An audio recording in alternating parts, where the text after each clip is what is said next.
morning dear students. Chapter number 3 illustration 3.2. illustration 3.2 जो है वो एक लॉजिकल एग्जांपल आपको दिया हुआ है जिसमें आपको मोस्टली एमसीक्यू बेस्ड भी कोई क्वेश्चन आ सकता है, राइट। तो पहले क्वेश्चन पढ़ते हैं। इन example 3.1 the electron drift speed is estimated to be only a few millimeter per second. जब 3.1 मैंने करवाया तब भी 3.1 में भी हमने यहाँ पे रिपीट किया था कि वहां पे जो ड्रिफ्ट स्पीड थी वो मिलीमीटर पर सेकंड में हमने फाइंड की, right. For the currents in the range of few amperes how then is current established almost instant a circuit is closed. फिर भी for currents in the range of few ampere का current अगर इसमें से flow होता है कोई भी कंडक्टर में से, तो how then is current is established almost instant a circuit is close. जब सर्किट क्लोज होती है तब इसमें से इंस्टेंट करंट क्यों इसमें से फ्लो होता है उसका हमें रीजन देना है, राइट। तो ये फर्स्ट क्वेश्चन जो है उसका लॉजिक ऐसा है, when a battery is connected across the conducting wire. मान लो कि यहाँ पे हम एक कंडक्टिंग वायर कंसीडर कर रहे हैं, ये कंडक्टिंग वायर हो गया और कंडक्टिंग वायर के अक्रॉस में ये हो गई बैटरी। ये कंडक्टिंग वायर और कंडक्टिंग वायर के अक्रॉस में क्या हो गई, ये battery.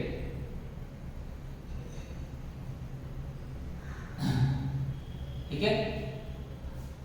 When a battery is connected across the conducting wire, the electric field is found to be established.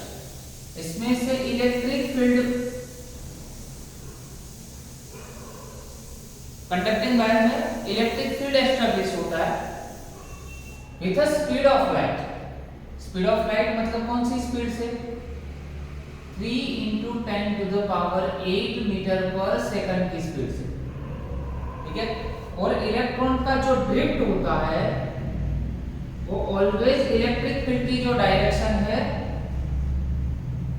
उससे क्या होता है, रिवर्स होता है।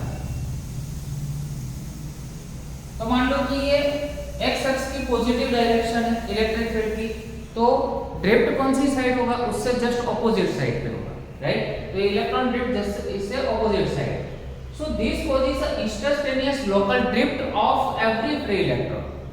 मतलब जो इलेक्ट्रिक फील्ड है वो यहाँ पे हमें क्या देता है, तो every इलेक्ट्रॉन के लिए स्मॉल अमाउंट ऑफ ड्रिफ्ट यहाँ पे प्रोड्यूस होता है, ठीक है।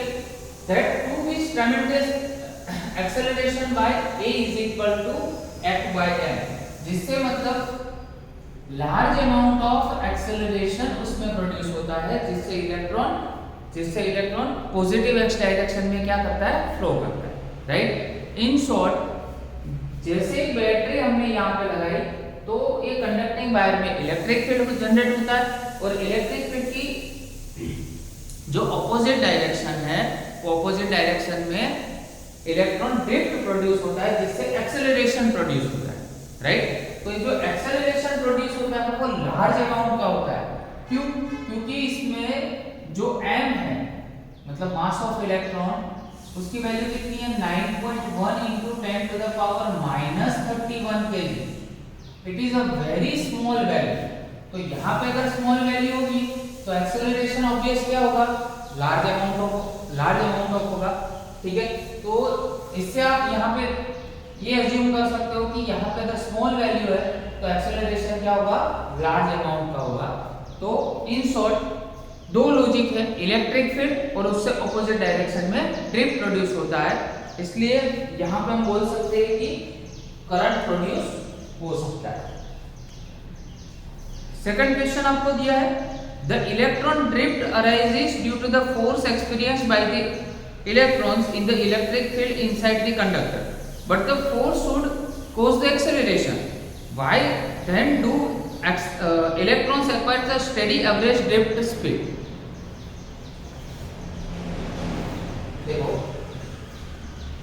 मतलब ये जो यहाँ पे कंसेप्ट आपको बताया है वही कंसेप्ट को यहाँ पे आगे बढ़ाना। जैसे हमने इलेक्ट्रिक फील्ड दिया, तो इलेक्ट्रिक फील्ड जैसे ही दिया तो यहाँ पे क्या हुआ, एक्सेलरेशन प्रोड्यूस हुआ। अभी मान लो कि फिर से यहाँ पे कंडक्टर ड्रॉ करते,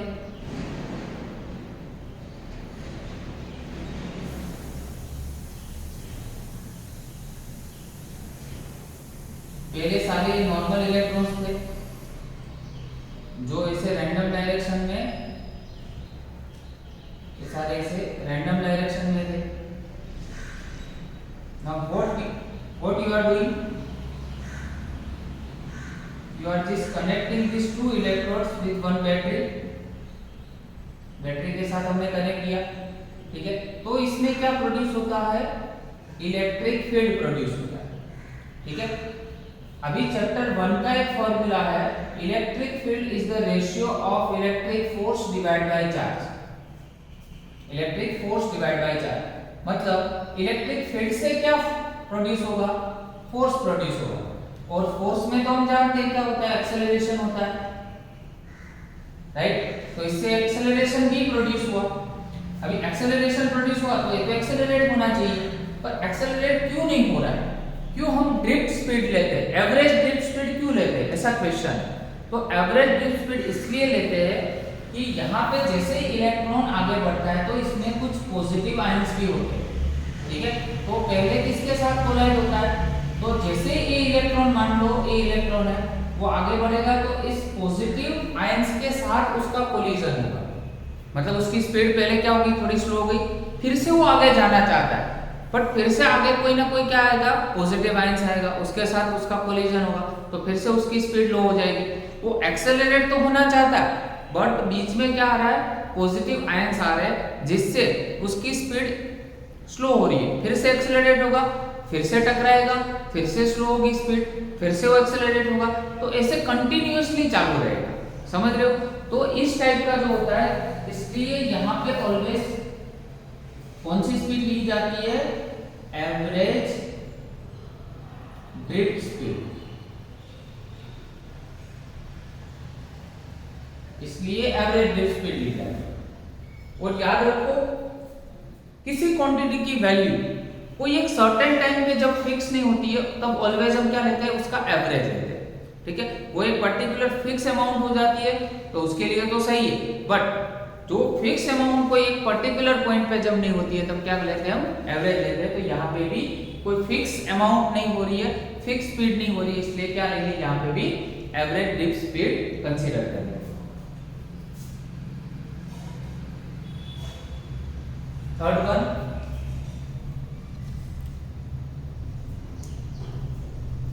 3.2 में सी क्वेश्चन है, if the electron drift speed is so small, अगर इलेक्ट्रॉन की ड्रिफ्ट स्पीड जो है, मतलब इस डायरेक्शन में वो बहुत ही स्मॉल है, how we can still obtain the large amount of currents in the conductor, फिर भी हम कंडक्टर में बहुत ही बड़ा अमाउंट ऑफ, मतलब लार्ज अमाउंट ऑफ करंट क्यों प्रोड्यूस कर सकते हैं। तो याद रखो,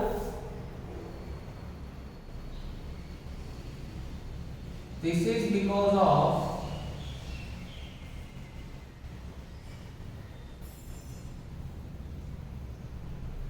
in conductors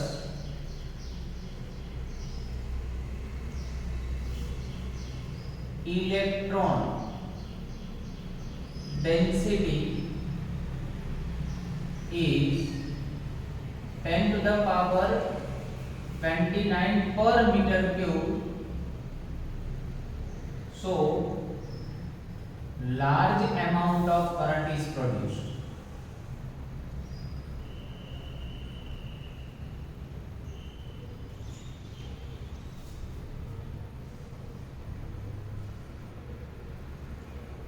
large amount of current is produced, मतलब अगर आप 1 मीटर क्यूब का, ये 1 मीटर क्यूब, 1 मीटर क्यूब का मीनिंग क्या होता है, लेंथ भी 1, ब्रेड्थ भी 1 और हाइट भी 1, मतलब पर यूनिट वॉल्यूम, मतलब 1 मीटर क्यूब में अगर कितने होने चाहिए, इलेक्ट्रॉन कितनी है, इलेक्ट्रॉन के number 10⁻²৯। This is a very large amount of electrons per unit volume. So this electron will produce the electric currents in a large amount. So we can say that the large amount of currents are produced in this kind of conductors. तो drift speed तो बहुत small है, हम average drift speed ऐसे बोलते हैं, फिर भी लार्ज अमाउंट ऑफ करंट इसलिए प्रोड्यूस होता है क्योंकि इसमें 10⁻²৯ नंबर ऑफ इलेक्ट्रॉन्स है per unit volume, right. So D number.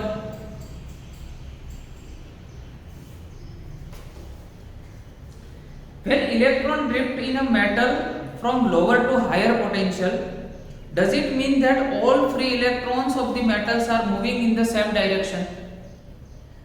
When an electron drift in a metal from lower to higher potential, मतलब लोअर पोटेंशियल से हायर पोटेंशियल की ओर electron जब ड्रिफ्ट होता है तो इसका मीनिंग ऐसा है that all free electrons of the metals are moving in the same direction, मतलब सारे इलेक्ट्रॉन एक ही डायरेक्शन में फ्लो होते हो। सो आंसर होगा no, all electrons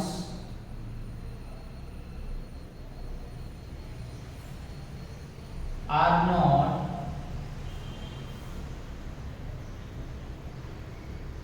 in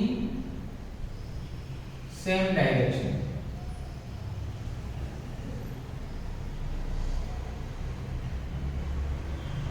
Direction of electron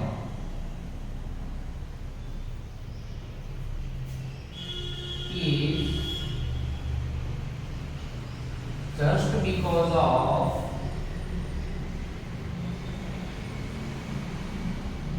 thermal and drift speed।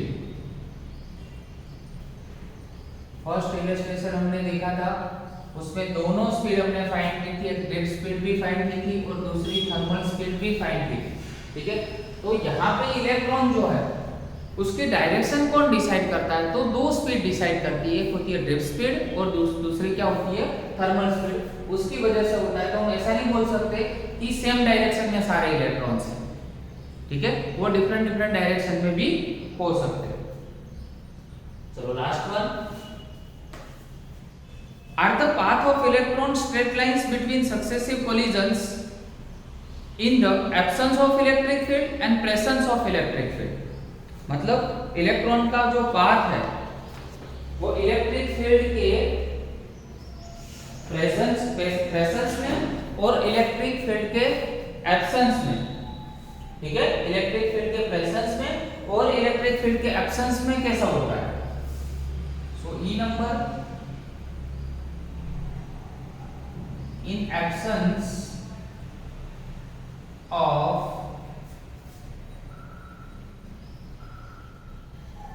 electric field,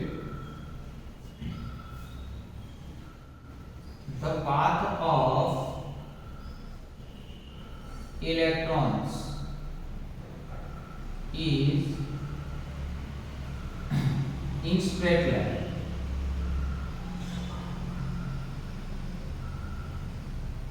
जब electric field नहीं होता है तब उसका पाथ कैसा होता है, straight line. But in presence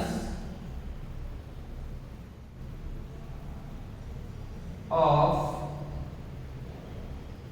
electric field the path of electrons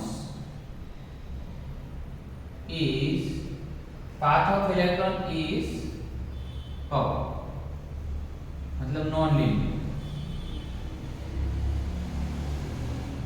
जब इलेक्ट्रिक फील्ड का प्रेजेंस होता है तब उसका इलेक्ट्रॉन का पाथ कैसा होता है, कर्व होता है, और एब्सेंस होता है तब उसका पाथ कैसा होता है, स्ट्रेट लाइन होता है।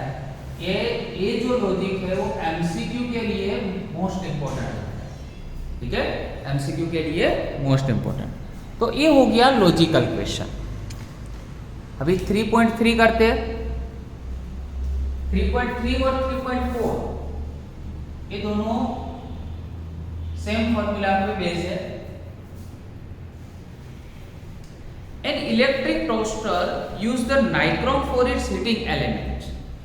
ठीक है। इलेक्ट्रिक टोस्टर जो होता है उसमें हीटिंग एलिमेंट के लिए कौन सा वायर यूज होता है, नाइक्रोम यूज होता है, ठीक है। when a negligibly small current passes through it, its resistance at the room temperature is 27 degree। Room temperature कितना होता है, 27 डिग्री सेल्सियस होता है। It's found to be 75.3 ohm, मतलब रूम टेम्परेचर पे आपको दिया हुआ है resistance 75.3। When a toaster is connected to 230 volt supply, toaster को जब 230 वोल्ट सप्लाई के साथ कनेक्ट किया जाता है तब बेटा क्या होता है, the current settles after a few seconds to a steady value of 2.68 ampere। What is the steady temperature of the nichrome elements and the temperature of coefficient of resistance of nichrome average over the temperature range involved is 1.70 into 10 to the power minus 4 second। So what are the data are given? First T1 is 27 degree Celsius और तब आपको resistance कितना दिया हुआ है, तो resistance is 75.3 omega. Voltage is given 230 and the current is given, current आपको कितना दिया हुआ है 2.68 एम्पियर और आपको टेम्परेचर कोएफिशिएंट भी दिया हुआ है 1.70 into 10 to the power minus 4 degree Celsius inverse. और आपको इसमें फाइंड क्या करना है, T2 फाइंड करना है, राइट। तो फॉर्मूला हो गया यहाँ पे R2 equals to R1 1 plus alpha T2 minus T1। Clear. तो ऐसे अपने रेजिस्टिविटी और टेम्परेचर के बीच का रिलेशन देखा था, वैसे रेजिस्टेंस और टेम्परेचर के बीच का रिलेशन होगा R2 equals to R1 1 plus alpha T2 minus T1, right. तो R2 की वैल्यू हमारे पास नहीं है बट हम फाइंड तो कर सकते हैं क्योंकि हमें वोल्टेज दिया हुआ है, करंट दिया है। तो V/I इक्वल्स टू R1 है हमारे पास 75.3। चलो 1 प्लस अल्फा की वैल्यू 1.70 10⁻⁻⁴। T2 की वैल्यू तो फाइंड करनी है और T1 हमारे पास है 27। चलो V हमारे पास 230 डिवाइड बाय कितना होगा 2.68 75.3 1.70 10⁻⁻⁴ और T2 माइनस 27। तो 230 divide by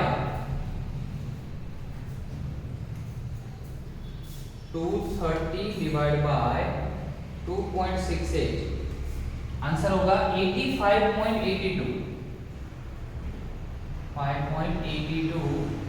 75.3 1 plus 1.70 10 to the power minus 4 T2 minus 27, right. तो इसको इसके साथ डिवाइड कर दो, ये डिनोमिनेटर में जाएगा तो डिवाइड बाय होगा 75.3 तो 1.13 आंसर है 1.139719 और यहाँ पे 1 प्लस 1.70 10⁻⁻⁴ और T2 माइनस 27। चलो 1 यहाँ पे आ जाएगा, माइनस हो जाएगा तो ये वैल्यू बन जाएगी 0.13919 इक्वल्स टू 1.70 10⁻⁻⁴ और यहाँ पे होगा T2 माइनस 27। ये डिवाइड कर दो तो 0.139 719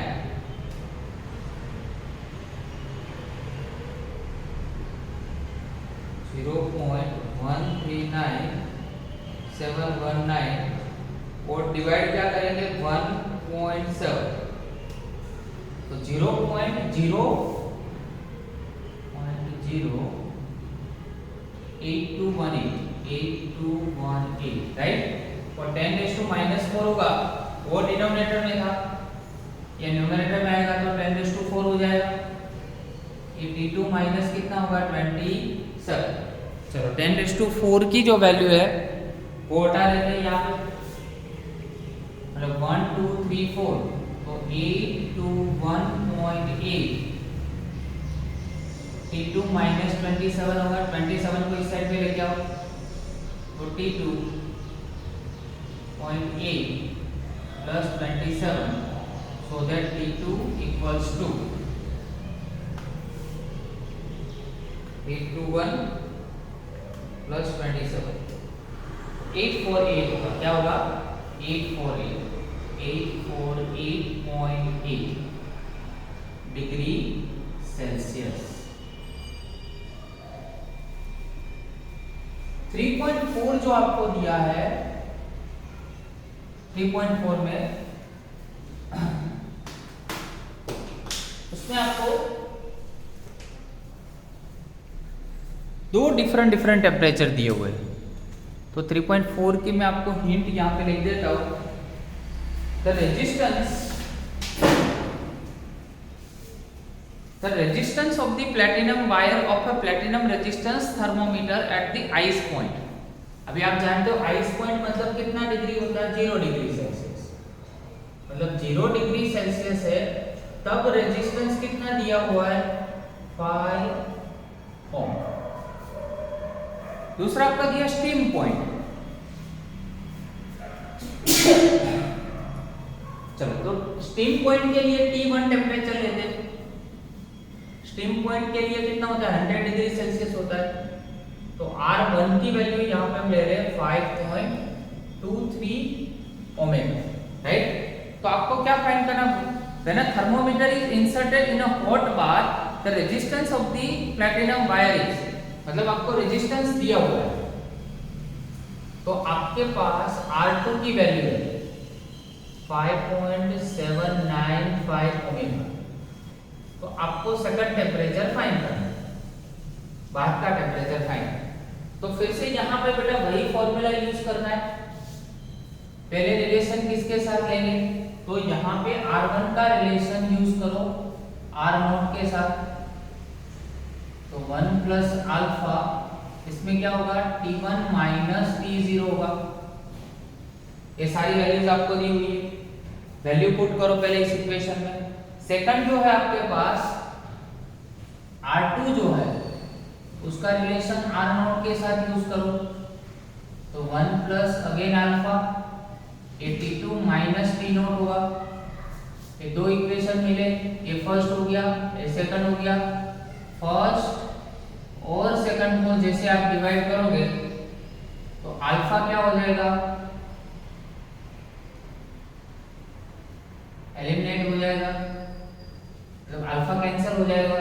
और इसमें से आपको सब्जेक्ट इसको बनाना है, T2 को सब्जेक्ट बनाओगे उसमें से आपको वैल्यू मिल जाएगी, राइट। तो पूरा हिंट यहाँ पे मैंने प्रोवाइड कर दिया। तो 3.3 और 3.4 सेम जैसे ही आप घर पर ट्राई कर सकते हो। तो आज के लेक्चर में और एक तो लॉजिकल हमने एग्जाम्पल देखा, जो लॉजिकल एग्जाम्पल है उसमें से MCQ भी पूछे जा सकते हैं। मेन कंसेप्ट ये देखा कि जब कोई कंडक्टिंग वायर को हम बैटरी या तो वोल्टेज जब प्रोवाइड करते हैं तब क्या होता है, इसमें इलेक्ट्रिक फील्ड जनरेट होता है, और इलेक्ट्रिक फील्ड से ऑपोजिट डायरेक्शन में क्या होता है, इलेक्ट्रॉन का ड्रिफ्ट प्रोड्यूस होता है, राइट, जिससे हमें एवरेज ड्रिफ्ट मिलती है। क्या मिलती है, एवरेज ड्रिफ्ट मिलती है। और सेकंड यहाँ पे एक ये फॉर्मूला हो गया हमारे पास R2 equals to R1 1 plus alpha T2 minus T1 के बेस पे दो हमने यहाँ पे इलस्ट्रेशन के बारे में। Okay, thank you very much.